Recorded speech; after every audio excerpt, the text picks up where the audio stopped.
y gracias por acompañarnos en un webinar más de GADE Business School. La próxima semana llegaremos a 2 meses de estar presentes con todos nuestros escuchas, llevando conocimiento útil, información y, bueno, ¿por qué no? Mejores prácticas, puntos de vista, opiniones que son relevantes a lo que hoy enfrentamos como este fenómeno COVID-19, el coronavirus y todo lo que eso implica. Hoy tenemos la fortuna de tener entre nosotros a Desiree Carlson, la cual voy a presentar con ustedes. Desiree es psicoterapeuta, gestalt, existencial, con bastantes años de trabajo y experiencia en este rumbo. Conferencista internacional y autora del libro El arte de no saber, que por cierto hoy nos cae de maravilla, como anillo al dedo, ya ven que está de moda esa frase, que por cierto también pueden encontrar en Amazon. Es representante para Latinoamérica de la International Association for Counseling, colabora con la Facultad de Counseling Psychology de la Universidad de British Columbia en proyectos de investigación. Desde la psicoterapia y el coaching, consulta a personas y familias. Y también diseña e imparte programas de educación y formación ejecutiva. Hoy por hoy radica en Vancouver, en Canadá. Bienvenida, Desiree. Gracias por estar con nosotros y por compartir estos momentos con todos nuestros escuchas. Bienvenida. Jaime y la EGADE y los escuchas también que están en este momento con nosotros, muchísimas gracias por la invitación. Es siempre un disfrute participar con la EGADE y la verdad con todo el personal que trabaja súper lindo y también toda la gente que escucha, así que gracias. Estoy muy contenta de estar aquí. Gracias. Bueno, pues hemos preparado para ustedes buena serie de preguntas acerca de este tema que tiene que ver con la adversidad y la incertidumbre, que en estos momentos están íntimamente relacionados. Pero también, además de exponer estas preguntas... Jaime, ¿puedes subir tu volumen, por favor? Muchas gracias. Vamos a ver si así está mejor. Esperemos que sí. Bueno, la idea no solamente es compartir con ustedes estas preguntas, sino también hemos recibido y estamos recibiendo preguntas del público, que también vamos a tocar y vamos a presentarle a Desiree para escuchar qué nos opina y qué nos comparte. Entonces, Desi, empezamos con la primera, si te parece. Claro que sí. Desde la persona, y aquí hablamos desde la persona humana, que está experimentando en estos momentos, pues, adversidad, esta incertidumbre que nos reta muchísimo y que tristemente de repente nos pasa desapercibida. ¿Cómo podemos entenderla? ¿Cómo podemos definir esto que estamos viviendo hoy en día y que está volviéndose pues común para muchos? Gracias por enfocar la pregunta desde ese punto de vista. Creo que empezar por comprender la implicación de la palabra adversidad y ver lo que no estamos viendo de ella es la mejor manera de empezar a abordarla. La adversidad es un término que generalmente relacionamos con eventos inmensamente traumáticos. Cuando pensamos en adversidad, probablemente si yo les digo, piensa en la palabra adversidad y qué te viene, probablemente te vienen cosas grandes, transiciones fuertes, eventos tal vez colectivos, políticos, sociales o tal vez de tu propia vida, pero que son de dimensiones mayores al diario vivir. Y realmente la palabra adversidad, que viene del significado latín que es cualidad de lo contrario, es cualquier situación del diario vivir que implica lo contrario a lo que planeé, lo que deseo, lo que reconozco o entiendo, lo que me imaginé, lo que fantaseé. Entonces, adversidad en realidad es una palabra y una experiencia que está insertada en nuestro diario vivir todo el tiempo, pero es tan sutil y la alineamos tanto con eventos más amplios que de repente no reconocemos que la adversidad se encuentra a veces en cosas tan pequeñas como lograr levantarme o como tener una actitud positiva frente al día que viene o cómo me relaciono en casa o con el trabajo o la manera en la que me está costando trabajo organizar mis cuentas o que me está costando trabajo concentrarme. A veces la adversidad es una depresión, a veces la adversidad es la dificultad para entender una pérdida o un duelo. Entonces, como que creo que darle lugar, sobre todo en un momento como en el que estamos, en el diario vivir va a permitir que podamos afrontar muchas de estas cosas que nos suceden todos los días y que como no las vemos como adversidad o no las reconocemos, las disminuimos y pensamos que estamos exagerando o por qué me siento así si no debería. Tengo todo y sin embargo me siento así. La incertidumbre que hoy pues necesariamente existe ante tanto cambio inesperado y todas estas situaciones que no están tan definidas y claras, ¿se conecta de qué manera con el tema de adversidad? ¿Es en sí la incertidumbre una adversidad? Desde términos existenciales, es la adversidad primaria del ser humano.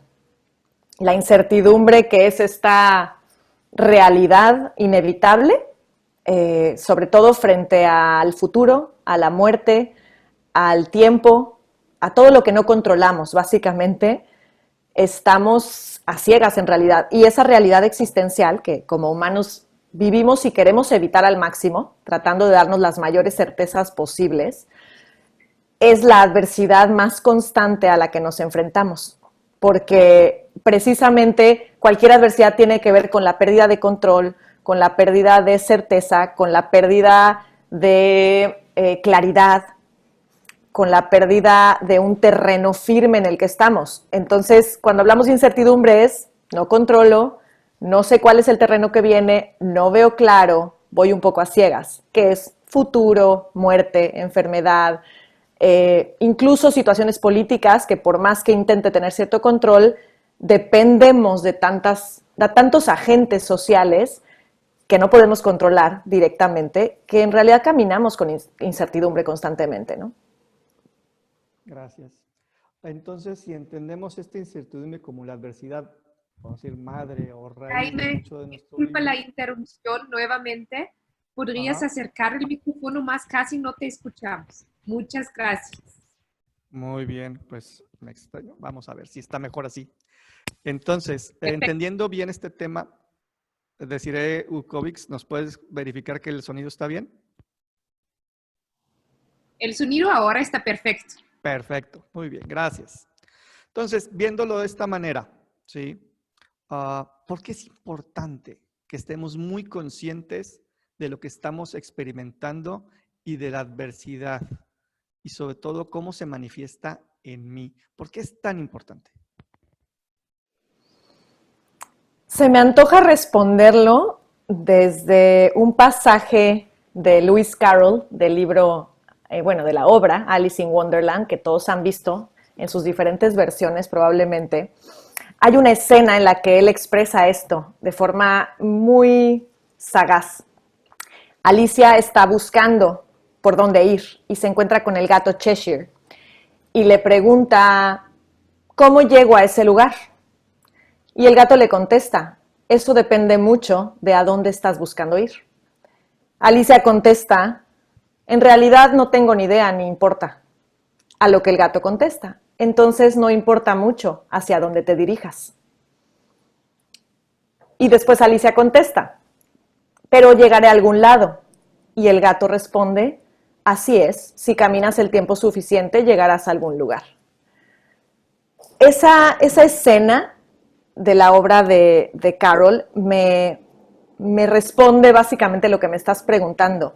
La importancia de estar conscientes de las pequeñas adversidades a las que nos enfrentamos todos los días que damos por sentado y estar conscientes de qué manera respondemos a ellas, más que estar apagando fuegos, empezar a mirar cómo estoy respondiendo yo a estos pequeños retos, desde lo personal hasta lo laboral, hasta lo colectivo, y cuál es mi mirada hacia ellos y qué me cuesta trabajo, que de repente no quiero aceptar que me cuesta trabajo, nos va a dar el mapa para saber hacia dónde tengo que dirigir mis esfuerzos cuando esta adversidad crece o cuando los estresores alrededor aumentan, que hacen que la adversidad, por supuesto, o se note más, o se experimente con más intensidad, o se sienta como incontrolable. Entonces, creo que necesitamos un mapa. Necesitamos saber primero qué es la adversidad a la que me estoy enfrentando, cómo la estoy enfrentando, y no enfocarnos nada más en las adversidades que el mundo nos muestra, porque luego no responden a nuestra propia adversidad.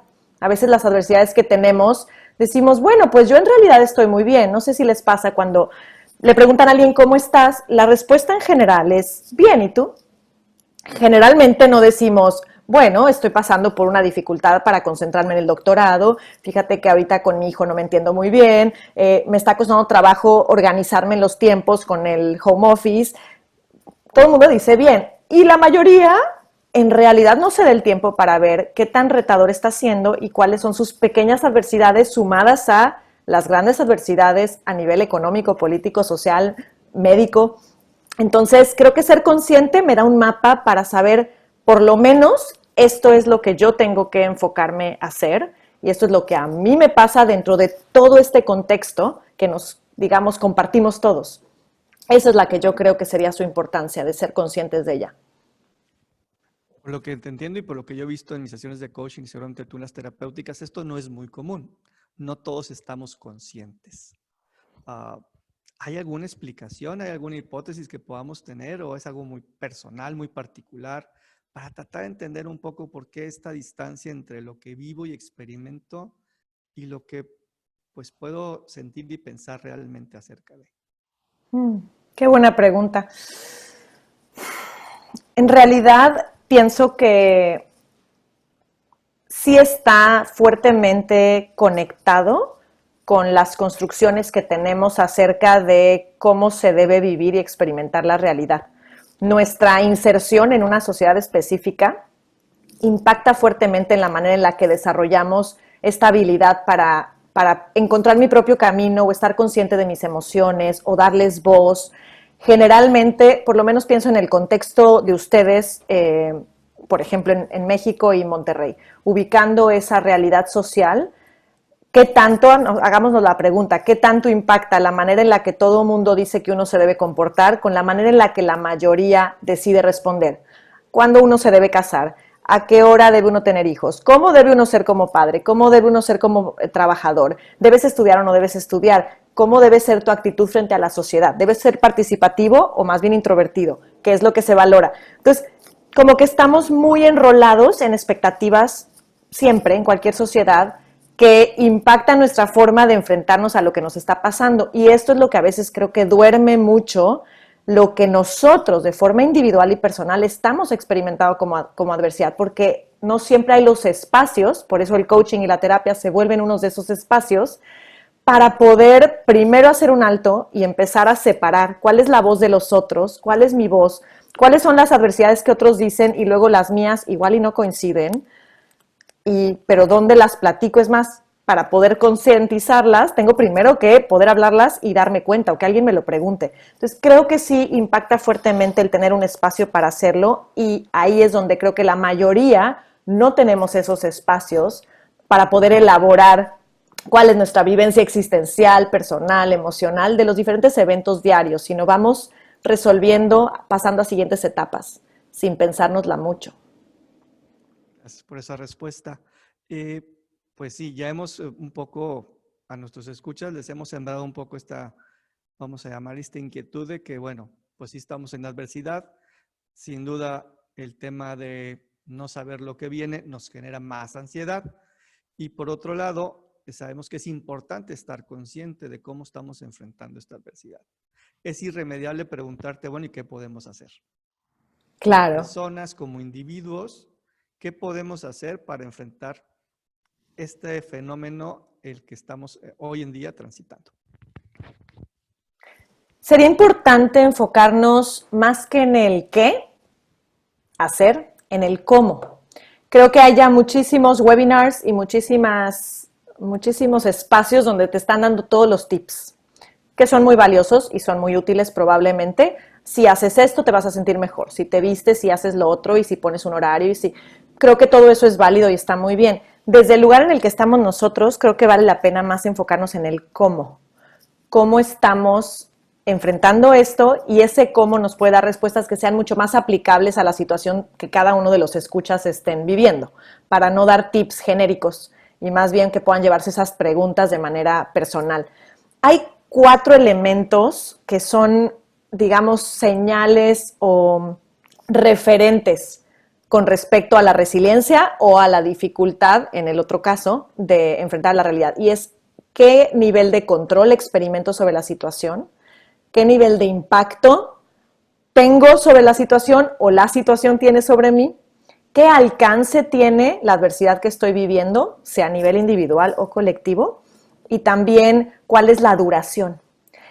Estos son como las 4 cosas que están todo el tiempo alrededor y voy a ir yendo una por una. Con cada una me voy a enfocar en usar 3 preguntas muy específicas que son preguntas que sean concretas, que me permitan visualizar y que me permitan incluir lo colectivo, es decir, a los demás, porque también el tema de la adversidad está relacionado con las alianzas que hago y las redes que hago para que pueda yo sobrellevarlas. Entonces, empezando con el control, lo primero es que va a depender mucho nuestro enfrentamiento o el cómo enfrentamos la adversidad al nivel de control que creemos que tenemos sobre esto que nos pasa o esto que en este momento está siendo difícil.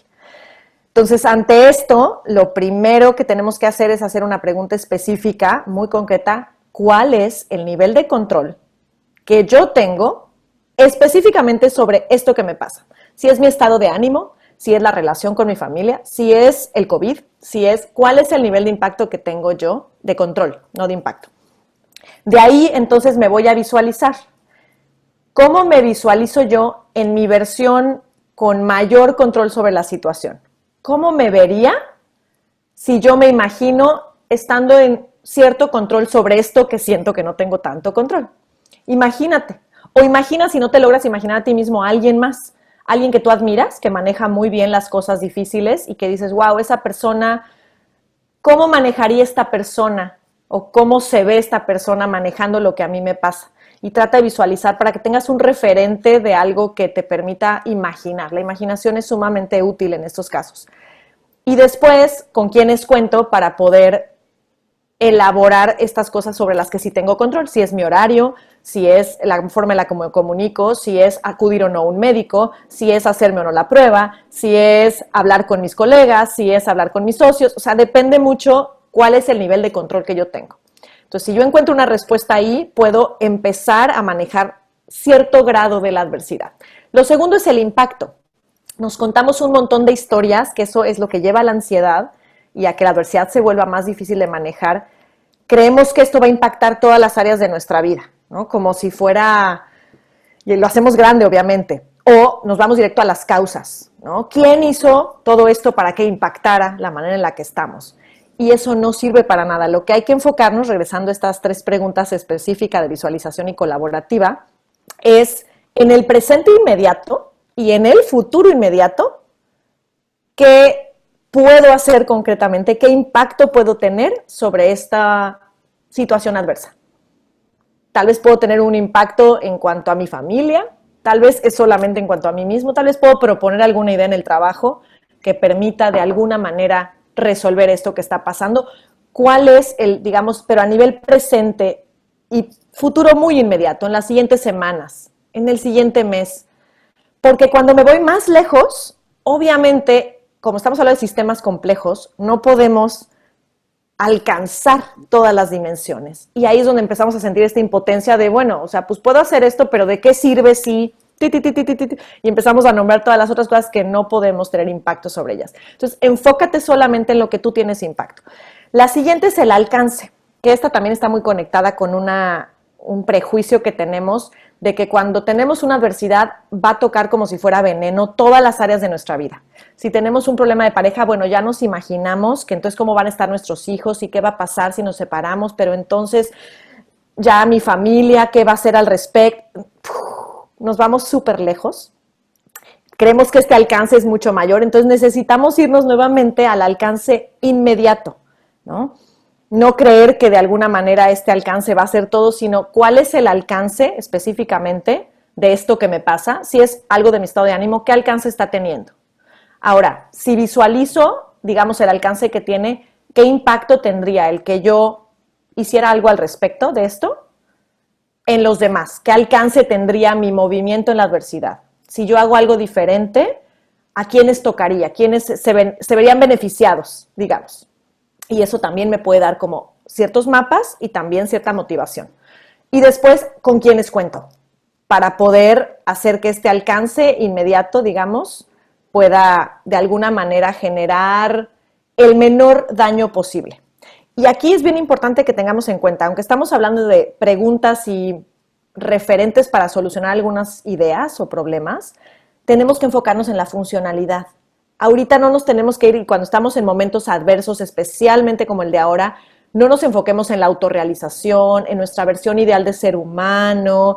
Quedémonos en qué nos permite funcionar en este momento y generar, digamos, el menor daño posible y la mejora más alcanzable que podamos tener. Eso es lo que necesita tener nuestra atención sobre todo, porque si no, de verdad que se ve demasiado grande y siendo realistas es algo que va a requerir tiempo. Y cualquier reto, sea una depresión, sea un reto de pareja, sea un reto de familia, sea un reto económico, sea un reto empresarial, las cosas llevan tiempo, entonces tenemos que empezar por pasos.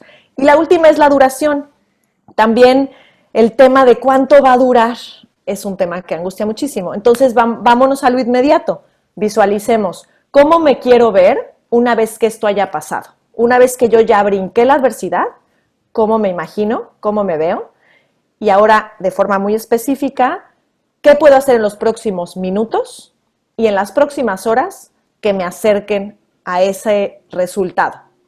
De forma pequeñita, y quédate en los minutos y en las horas, no te vayas ni a los días. Espérate hoy. Hoy, ¿cómo puedo acercarme a eso que quiero? Quiero tener más organización, quiero tener más comunicación con mi gente, ¿qué es lo que quiero hacer? Simplemente piensa en este minuto y en estas siguientes horas, ¿qué puedo hacer para acercarme?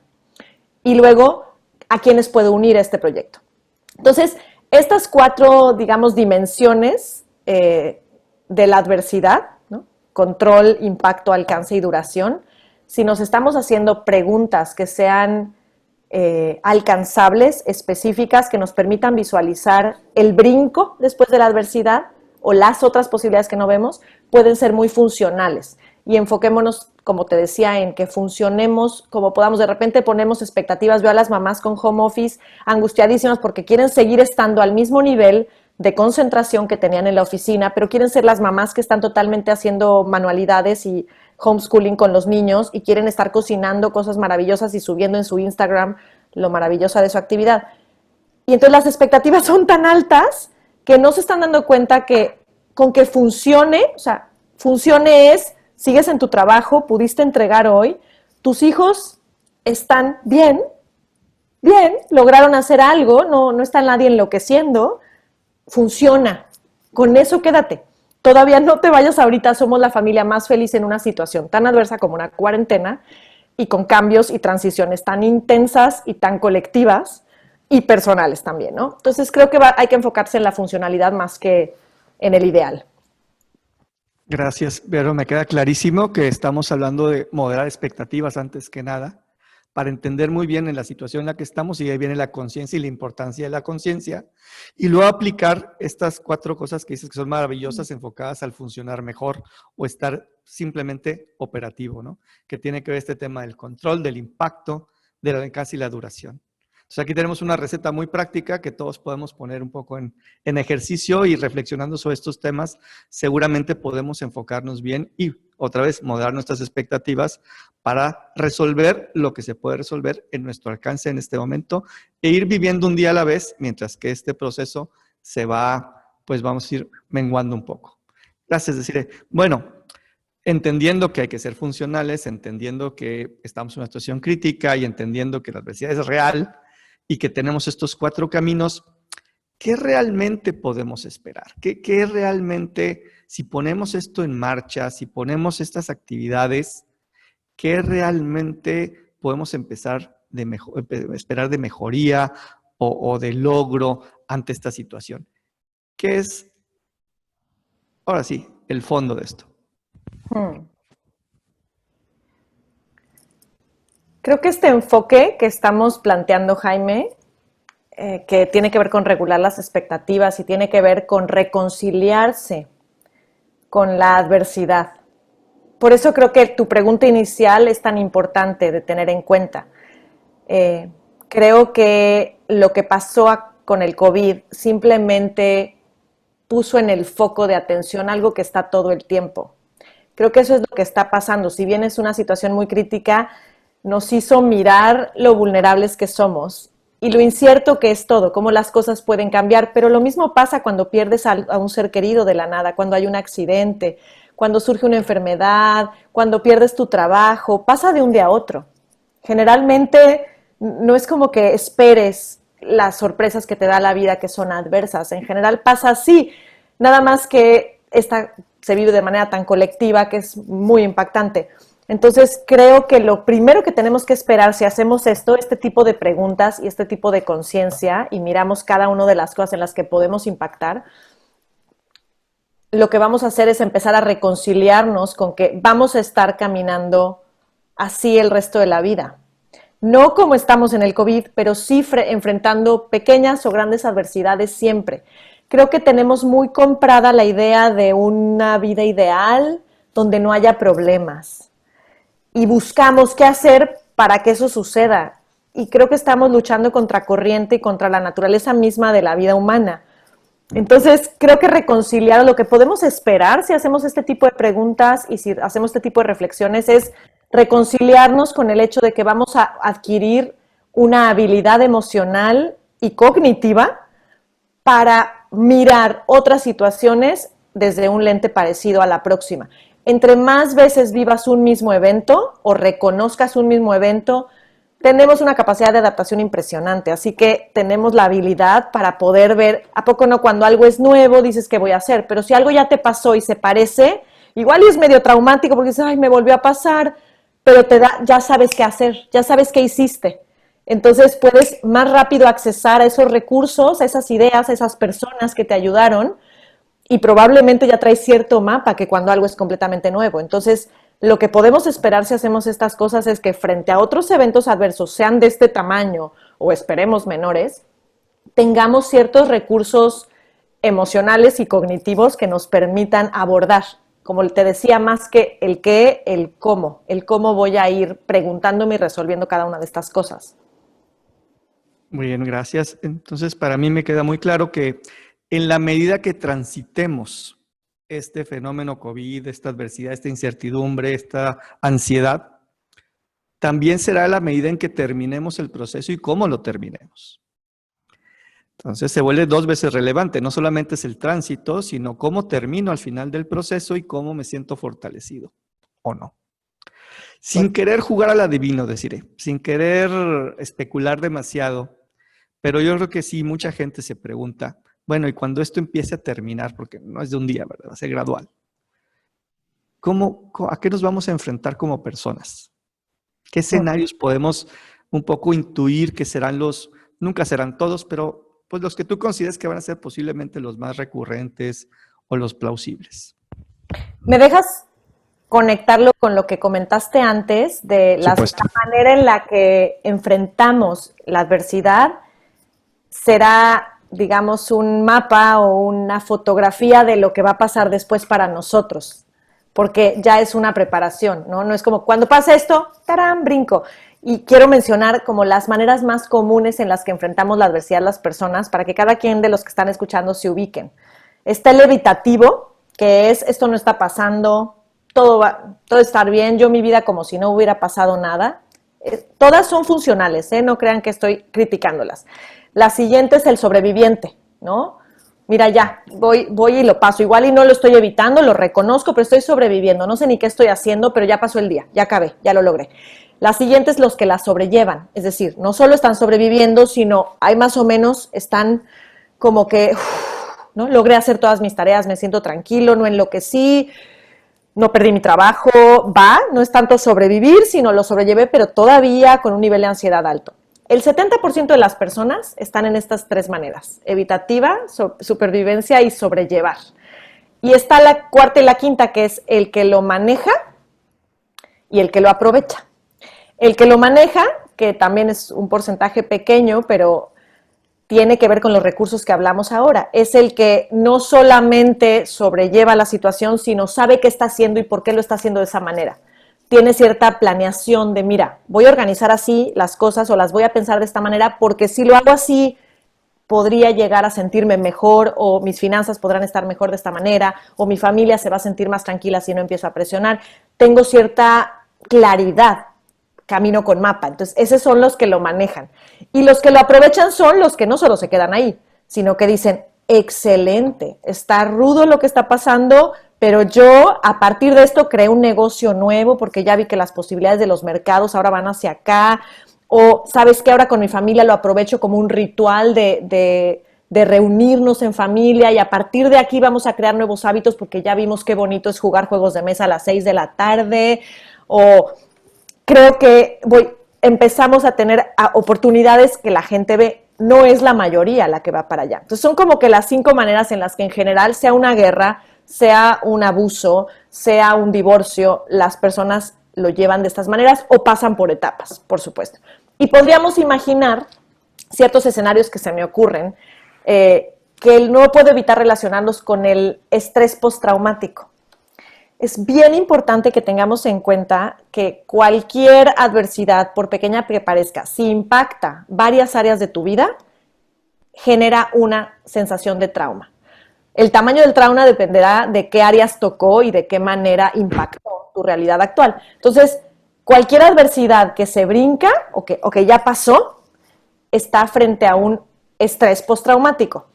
El estrés postraumático es una serie de reacciones una vez que ha pasado el evento traumático que respondemos, digamos, a veces de manera muy inconsciente, casi siempre, y que no están totalmente en nuestro control. Entonces, generalmente frente a un estrés postraumático, las personas responden, cuando estamos hablando de confinamiento, por ejemplo, una guerra, una cárcel, una cuarentena, la respuesta inmediata de un estrés postraumático puede ser, por ejemplo, compulsividad y distracción desmedida. Es decir, yo estuve encerrado, imagínense que dejan encerrado a un adolescente 40 días, sin razón, no hay COVID y lo encierran en un cuarto. ¿Qué va a hacer cuando abras la puerta? Probablemente la mayoría sale corriendo a buscar a los amigos, hay una efervescencia, hay una especie de compulsividad y euforia, ¿no? De compra, el mall estaba cerrado, ahora me la voy a pasar en el mall y ahora todo lo que no es una respuesta que tenemos que esperar y que los mercados van a aprovechar, por supuesto, para la parte en la que psicológicamente los humanos vamos a querer todo lo que no teníamos, ir a los lugares que no íbamos, comprar los viajes que no comprábamos. Entonces, aguas, ¿no? Esa es una respuesta muy automática y muy impulsiva que es natural frente a un encierro. Después viene la cautela excesiva, que es la experiencia frente al trauma que puede convertirse en paranoia o puede ser simplemente una cautela consciente y tranquila de, ok, ¿no? No voy a gastar tanto, voy a llevar mi cubrebocas o voy a ver a qué lugares voy, esto ya pasó, pero poco a poco, en el trabajo no voy a querer que todos ya respondan inmediatamente, ¿no? Entonces, esa es otra. Después está el optimismo exacerbado, que es, ven, yo les dije que no iba a pasar nada, todo va a estar perfecto y dejar de mirar todos los efectos pequeños y grandes, tanto individuales como colectivos, desde la separación física, desde todo el confinamiento, la realidad económica, la pérdida de trabajos, todo el tema médico y lo que significa la vulnerabilidad, la psicología, todo lo que sucede alrededor de esto, como que tener una posición optimista que me haga como desconectarme de los que están siendo agentes de cambio, de querer aprovechar oigan, pasó esto, no nos vaya a volver a pasar. Y en el trabajo puede pasar mucho, que lleguen los optimistas exacerbados y digan, no exageren, ya pasó, vámonos. Entonces, bueno, esta es otra reacción. Y la otra también puede ser una reacción de búsqueda de aliados y de búsqueda de colaboración o de previsión de escenarios similares, que esta es una que, pues digamos que es más adaptativa. Por ejemplo, alguien sale, voy a poner el ejemplo de la guerra porque es como muy revelador, ¿no? Salen de la guerra, de un campo de concentración, ¿no? Pensemos en la Segunda Guerra Mundial. ¿Qué es lo primero? Puede haber todo esto, pero lo primero que se hace es buscar aliados. ¿Quiénes me pueden ayudar a salir de esta? ¿Con quiénes cuento? ¿Quiénes están?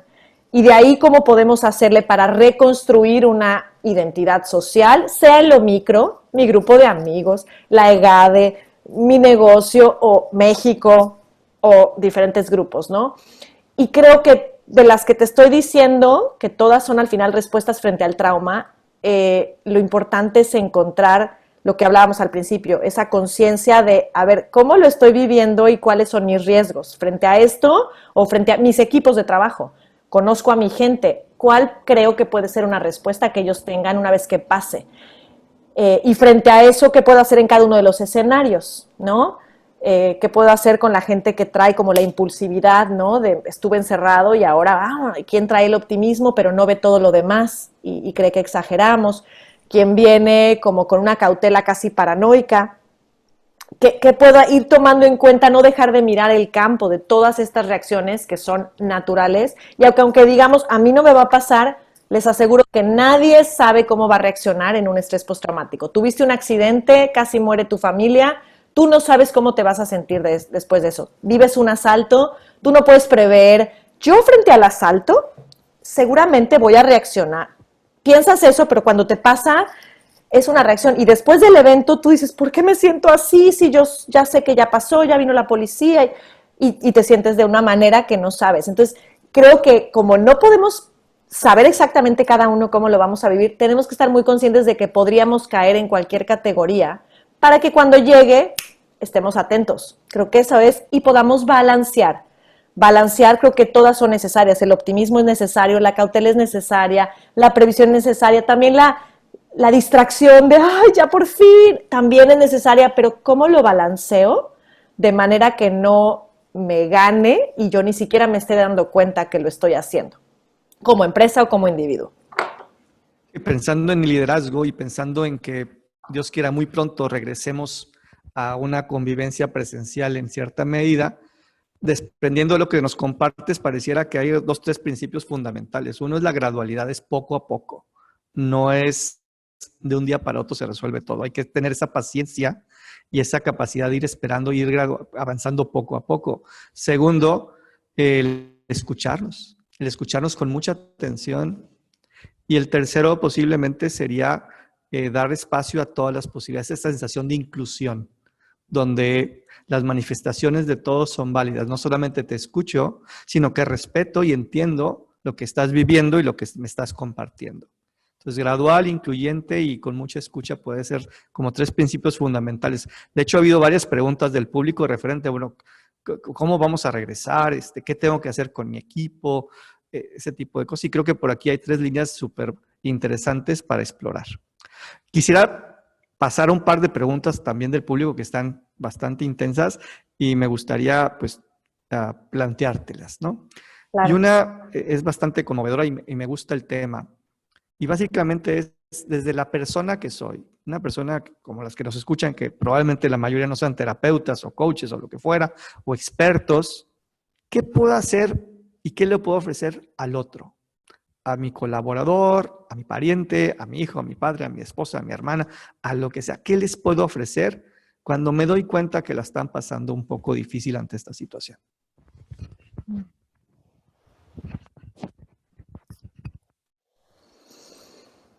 Creo que frente a esto,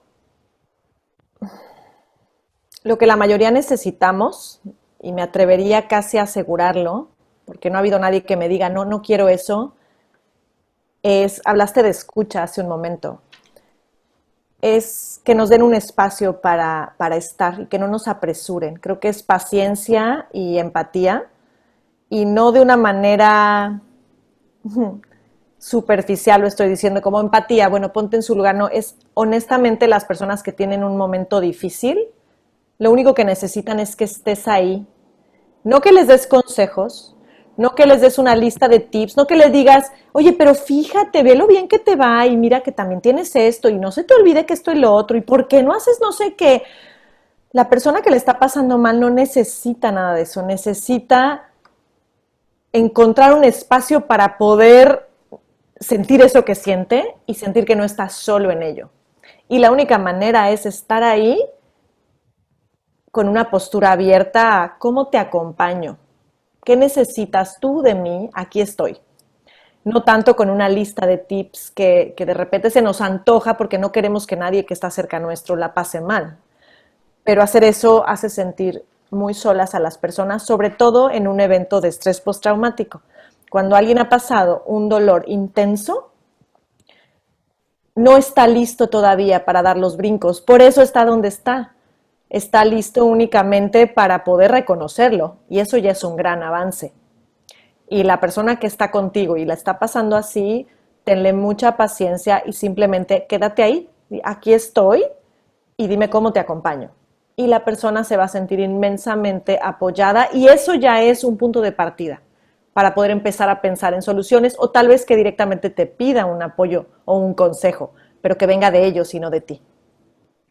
Gracias. Esto conecta también directamente con otra pregunta de nuestros escuchas, una pregunta muy bien plantada y muy amplia. Voy a sintetizarla en una forma breve.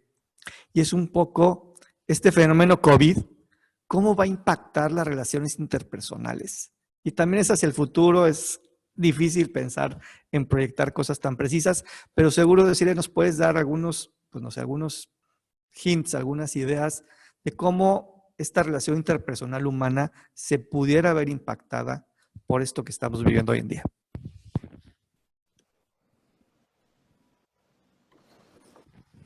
El impacto es inevitable. Definitivamente va a impactar la manera en la que nos relacionamos, aunque sea de manera inmediata. Creo que aprendemos por el contraste.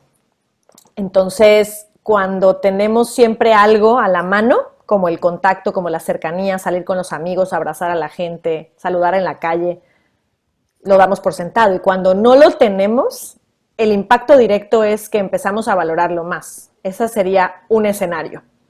Creo que las personas podrían llegar al menos de forma inmediata, porque también los humanos olvidamos rápido, cuando empezamos con ritmos muy rápidos y volvemos a la rutina, pero creo que esto va a dejar una huella de sí necesito estar cerca de la gente. Y lo he escuchado con mis consultantes muchísimo. No me daba cuenta cuánto necesitaba un abrazo, cuánto necesito el contacto. Quiero ver a mis sobrinos. Hay muchísima gente lo está repitiendo. Esa sería una. Por otro lado, creo que si el referente de pues de una identidad social impacta fuertemente, ya sea el ser parte de ese referente o no ser parte de ese referente o haber sido y ya no serlo, pero en la que sea nuestra postura nos impacta y nos hace buscar nuevos referentes. Creo que la parte colectiva no va a desaparecer. Algunos decían, no, pero ahora con el distanciamiento social, no necesariamente en países como México, pero en otros países donde de por sí ya hay distanciamiento social, por ejemplo, aquí en Canadá existe, la gente no se saluda de mano ni de beso, la gente se mantiene lejos. Creo que depende mucho de este contexto, ¿no? En este contexto creo que la gente va a limitar también estos saludos por un buen rato, por la cautela de la parte del contagio. Y de por sí las personas están muy conscientes. Pero por otro lado, creo que se está viendo que la gente no se siente bien tan alejada. Entonces, están buscando también muchas maneras de conectar. Entonces, creo que la colectividad va a permanecer, pero tal vez busquemos nuevos referentes. Cuando hay una situación traumática, también los grupos se dividen en posturas, en ideologías. Creo que esto es algo que tenemos que esperar y seguro lo ven en redes sociales. La postura frente al COVID, les aseguro que ha generado divisiones de gente que pertenecía a un mismo grupo, probablemente tiene posturas y opiniones distintas y ahora tal vez se coloque en un lugar diferente y eso a veces nos hace buscar nuevos referentes a quienes conectarnos que nos hagan sentir identificados y pertenecientes. Entonces, no importa si eran los mismos referentes sociales o diferentes, vamos a buscar la manera de pertenecer porque el ser humano no puede vivir aislado. Siempre vamos a estar buscando conectarnos, nada más tal vez cambie con quiénes nos conectamos y de qué formas nos conectamos. Gracias, es decir, hemos llegado ya al final de esta conversación, la cual quiero agradecerte muchísimo. Nos has ayudado a entender un poco este fenómeno de la adversidad relacionado a la incertidumbre que estamos viviendo, la importancia de entenderlas y estar consciente de cómo la vive cada quien y cada uno. Algunas estrategias muy prácticas para hacer funcional y transitar mejor esto y llegar mejor al final de este camino que tenemos que atravesar, ¿sí? No tenemos opción. Estar muy conscientes de lo que sí podemos lograr en este momento y por qué es importante sin soñar más allá, ser muy prácticos. Y también pues, nos has ayudado a entender un poquito más lo que pudiera venir después con, obviamente, la incertidumbre natural de esta situación que es nueva para el ser humano. Quiero agradecerte muchísimo que estés con nosotros y que nos hayas apoyado y compartido tu conocimiento. Y bueno, antes de despedir, bueno, no sé si quisieras compartirnos algún mensaje de despedida antes de cerrar la transmisión. Gracias, Jaime, y gracias a todos los que están escuchando por darse el tiempo. Creo que me quedo con una frase que me gusta muchísimo de Camus, que dice, vivir con pasión y rebeldía, no para entender el absurdo, sino para hacerle frente con absoluta lucidez. Y me quedo con ganas de dejar ese mensaje. Miremos de frente lo que está, más que querer cerrar los ojos frente a lo que está en nuestra vida hoy. Eso sería. Muchísimas gracias, Desiree Carlson. Y bueno, pues aprovecho para invitarle a todos nuestros escuchas al próximo webinar de este viernes. Es un webinar muy especial, tenemos un panel internacional donde estará presente Don Mick Turpin del IMD desde Lausanne, Suiza, David Bach de la Universidad de Yale de Estados Unidos, Pablo Martín de Holland desde Qatar, él es miembro de la Universidad de HEC París. Este panel va a ser conducido por Ignacio de la Vega, decano de Gade Business School y de la Escuela de Negocios del Tecnológico de Monterrey. Y el tema que van a abordar y a discutir tiene que ver con este liderazgo y el cambio que estamos viviendo a raíz del COVID en el mundo. ¿Qué está cambiando? ¿Qué se quede igual? ¿Y por qué? Buenos aprendizajes para todos. Los esperamos el próximo viernes, 1 de la tarde, aquí mismo. Muchas gracias a todos.